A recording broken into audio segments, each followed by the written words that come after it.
welcome to Support Life, a program focusing on current social issues from a life-affirming perspective. Norm Currie is my name, and today we're speaking with Dr Rachel Carling-Jenkins, Victorian Upper House member and a member of the DLP. Rachel, thanks for coming in. Thank you, Norm. Appreciate it. Now, we've got a big issue that we want to talk about. And this is a bill which you've been responsible for drawing up. Yes. And I think the correct title is it Infant Viability Act? Is that the title? That's right. Of the act? Yes. The Infant Viability Act or the Infant Viability Bill. Yes. Okay. Over to you. You know more about that than me. So fire Sure. away. Okay. Let me explain to you first what it's in response to. Yeah. So you would be aware, and many of your listeners would be aware, that we have the worst abortion laws in the world here in Victoria. They came in 2008, and then in 2013 Tasmania followed suit, introducing abortion laws there, which were arguably as bad as, if not worse, than Victoria's. So this is something that's happening now across Australia. Right. Other states are all looking to the Victorian laws. They're saying, well, they haven't been challenged since 2008, so perhaps we should start looking at expanding our abortion laws as well. Okay. So it's something quite seriously that other states are considering, particularly in Queensland and Western Australia. So to start incrementally looking at the abortion law that we have and making some changes is extremely important. In Victoria, as you would be aware, abortions can occur here up to the day of birth. Right. Yes. So my understanding is the latest recorded has been 37 weeks gestation of a fully formed, viable, healthy child. It's incredible. It is incredible, and it is not as rare as most people think it is. So while statistics aren't kept very well, so we're relying on 2010, 2011 morbidity data, we understand from that data that around 300 to 400 babies a year are being aborted of viable age. That's around one a day here in Victoria. That's not rare at all, and that's something that this bill will address. We also understand from this older data that in 2010, 24 babies survived the abortion process in late term and were born alive. That number went up in 2011 to 40 babies. So now we predict that around one baby a week here in Victoria is surviving the late term abortion process and being born alive. Now, because that baby the intent was to kill that child does not have any right to life here in Victoria. So they are being left to die. We have had a number of doctors and nurses come to us and talk to us about their traumatic experiences in this area. So descriptions of things like babies being put in buckets while they're still alive and being left to die. And then examples of them being left on shelves in hospitals where nurses have to go and check them every hour to report back when they've stopped struggling. This kind of trauma is happening in Victoria as we speak. So this law will seek to address that issue as well. The trend around the world has been to bring abortion laws back to around 20 weeks. Yeah. So that's certainly what's happening in the United States. They brought their bill in to Congress last year. It was called the Fetal Pain Bill, in recognition that babies feel pain from 20 weeks gestation. That bill came about because 43 out of the 50 states in the US have laws to this effect. So then it goes to the federal level in the US. Certainly across Europe, late-term abortion is practically unheard of. Certainly not without limits, as we have here in Victoria. There are two reasons for women to have late-term abortions here in Victoria. Actually, I should say mothers, because once you are pregnant, you're a mother. Your mother, yeah. Yeah. So there are two reasons. One, which accounts for around half of the abortions in late term, is around fetal abnormalities or disability. Now that's my field, and I believe that every child has a right to life, even if that life is short, and some fetal abnormalities are life-shortening. but many are not. So conditions such as Down syndrome are not life-shortening, and they also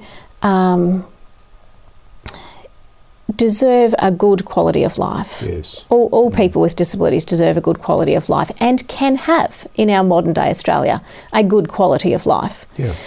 But approximately half of the abortions we have are on the basis of some form of disability.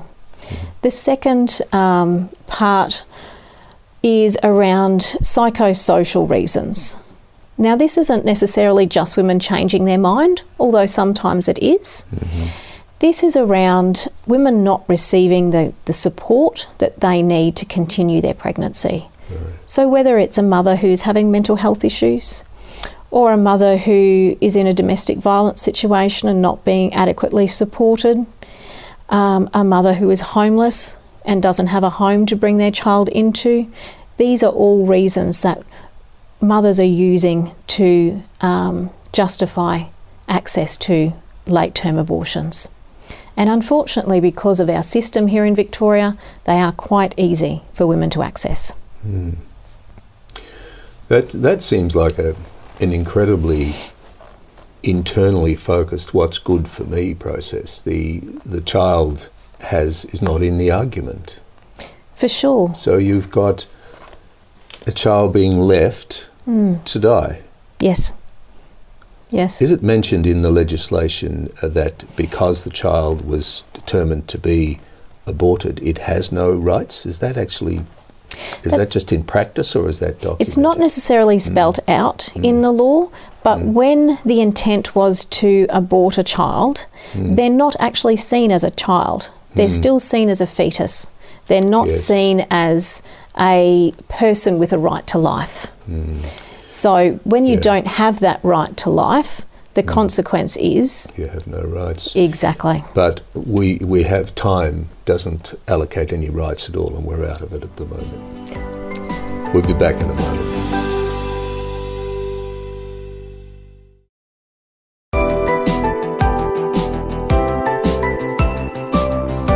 Welcome back to Support Life. I'm Norm Currie, and we're speaking with Dr Rachel Carling-Jenkins MLC.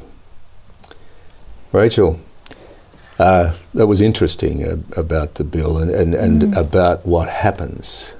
It's traumatic, and as you indicated, traumatic to the staff and doctors and people involved. Yes. Now, in preparation of the bill, you've put it into 3 segments, I believe. Yes, so that's that right. Self-supporting. So could you tell us about that? Sure, strategy? Thanks, Norm. The first part of the bill is around holistic care for women or for the mothers in the later term of their pregnancy. So our current law does not set up a good framework for a doctor to have a broad conversation with a mother who is pregnant and presents in distress. So currently a doctor must refer for an abortion if the word abortion is mentioned.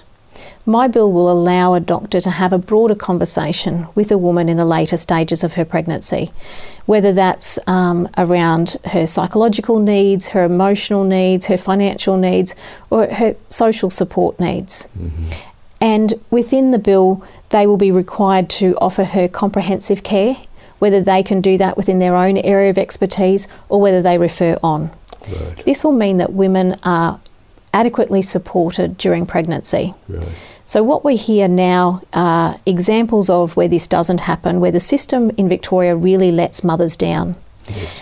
And my fear is that this leads to a lot of vulnerability of women in the later stages of their pregnancy, where they're more inclined to choose to have an abortion or to feel as though that's their only option. Yeah. So one example of that is a woman who presented last year to the Royal Women's Hospital, and she was in quite a lot of distress, particularly around mental health issues. She was offered a social worker's appointment in a few weeks' time. Yes. Now, when you're 7 months pregnant, a few weeks is an eternity. That's right.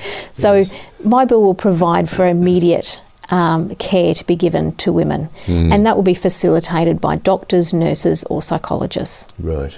So I think that's a really important provision to put into the bill and to underpin the bill. Then the second part of the bill is around neonatal care for premature infants. So this will cover the issue that we talked about earlier around infants being born alive as a result of either failed terminations or as a result of premature birth, so that all babies will be treated equally. Yeah.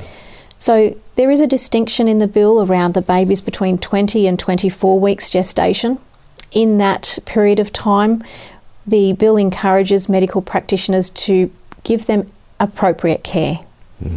So not all children in that space are considered by the medical profession to be viable in the long term, but they can be provided with appropriate care, and that will include things like being given pain relief and being enabled to meet their family and to die with dignity if that's the inevitable outcome for the child. Right. Then from 24 weeks, that's around the time when viability is recognised here in Victoria. Now, viability is very fluid, and it's constantly moving backwards. So we know that children who have been born at 21 weeks have actually survived and are now going to school. So we know that that's possible. But there's that grey period where doctors can make the best call in that area. But then from 24 weeks on, if a baby's going to be delivered prematurely, they must be given every chance to live their life to the fullest. If that's a long life, that will include neonatal care. It will include everything that our modern medicine has to offer to that child. If the child has what might be termed as a life-limiting condition, they must not just be put away and forgotten and left to die. They must be given palliative care. Right. Now, the palliative care approach for babies is very new in Victoria. Some hospitals are starting to do it and do it quite well. The Mercy Hospital is one that comes to mind, but many of our hospitals don't do this as a practice. This in the UK is referred to as hospice in the womb. So when a baby does have a life-shortening illness, then that baby and their parents are given care, palliative care. Right. So, and this is, I think, something that fits very much into the vision of your program. It's a life-affirming approach to life, whether it's short or long. Yeah. And also knowing and recognising that prenatal diagnosis is not a solid thing. No. It's not a guarantee. No. So believing in through this bill that all of these infants have a right to life. Yeah. Yeah. And I wouldn't mind saying at this stage as well, I am absolutely pro-life from conception to natural death. So I don't believe in abortion at all. But this is an incremental approach to start winding back the most evil aspects of our current abortion laws. Then the third aspect of the bill, and possibly the hardest to get through our current Parliament, is rolling back the abortion law to 20 weeks gestation, so that we no longer have abortions that go up to birth. This will bring us in line with world's common practice. I would never say best practice because abortion is never best practice. That's right. But it is world common practice. And 20 weeks is 5 months gestation. That's still, a fairly, that's fairly late in a pregnancy. But it is a better cut-off than we have now. So an important distinction to make. It is indeed. You mentioned the term viability. Have you got the definition of how that's described in the legislation? Not yours, but the other legislation. How to describe that? Well, in the other legislation, they just don't. They don't consider viability of infants at all. So post 24 weeks in our 2008 Abortion Law Reform Act, it simply says 2 doctors must sign off on the abortion, and they must take into account some limiting aspects. However, because we know that 300 to 400 of these late-term abortions happen every year, we have a limiting aspect. We have a limiting aspect. It's called time. We'll be back in a moment.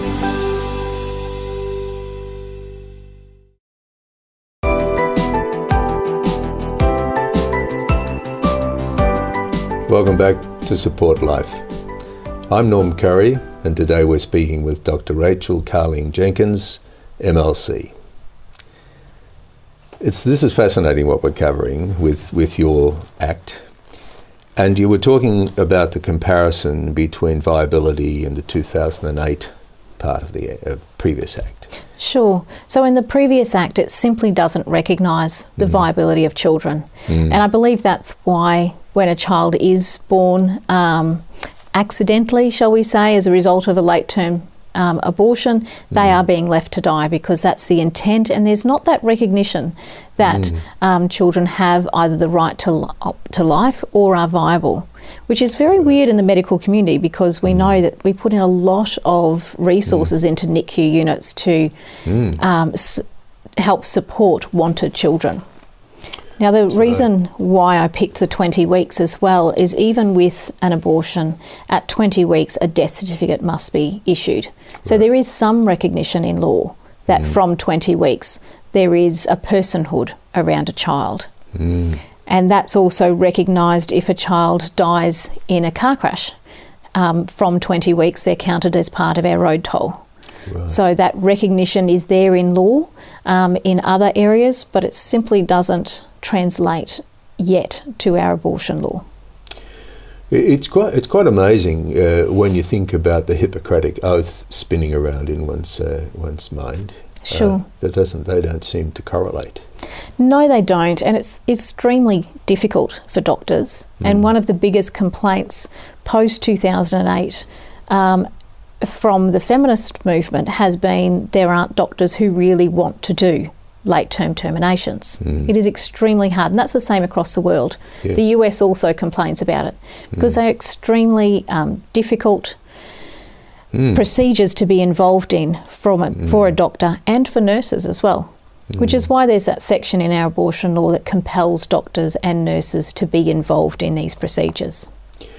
Well, see, I think you make an interesting point when you mentioned earlier, you, instead of referring to the pregnant person as a woman, you refer to her as a mother, which actually defines her quite differently. Do you address that aspect in your legislation at all, in your ACT? In the legislation, not as much, because the legal term woman stands. So I did explore using mother. I'll certainly be using the term mother in my second reading speech. But we did change the definition of child around. We use the term preborn child very deliberately, because they are a child who just happens to not be born yet. Yeah, that's right. And language, as you have indicated, is very powerful, isn't it, Norm? It's very powerful. So they are simply not born yet. So that's the two segments. There's a third. Oh, that's the three segments. So the first one is around holistic care for women. The second is around the neonatal care for infants who are born prematurely, and the third aspect is to roll back the abortion laws. Now, importantly, to underpin this is the essential element that the bill has to have teeth. So there are penalties. So there's the Crimes Act of 1958. We're inserting penalties back into that Crimes Act, which were taken away in 2008, and that's to ensure that if this bill is enacted, that it will be followed. So under this, the doctors will need to take responsibility for determining gestational age and for not carrying out the late-term abortions, and the clinics will need to take responsibility. One thing I've chosen to do through this Act is to exclude mothers from prosecution. And the reason why I've deliberately chosen to do this is there are many stories of mothers being coerced and feeling extremely vulnerable in this period of their pregnancy. And I think in step with that holistic care element, we need to be supporting mothers and giving her more choices, not punishing her. So it's a bill that will support mothers.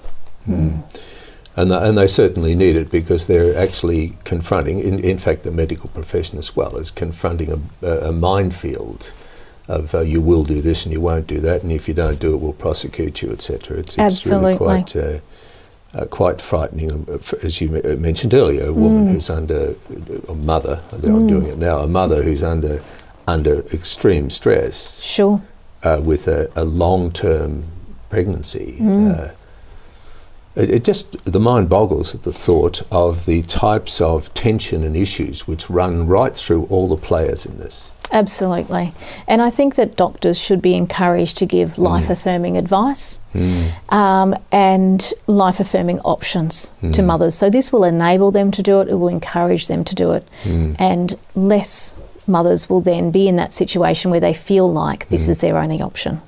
Yes, that's right. So where are you at now? You mentioned the second reading. When's that? The second reading will be in April in the Parliament, and then the bill will be debated in the Upper House on the 25th of May. Right. So that will be the start, really, the start of our battle. No, it's not far away though, is it? No, it's not far away. And if any of your listeners are in Melbourne on Saturday the 21st of May at 2 p.m, we're having a peaceful rally on the steps of Parliament House to encourage politicians to listen to the intent of the bill and to vote the right way.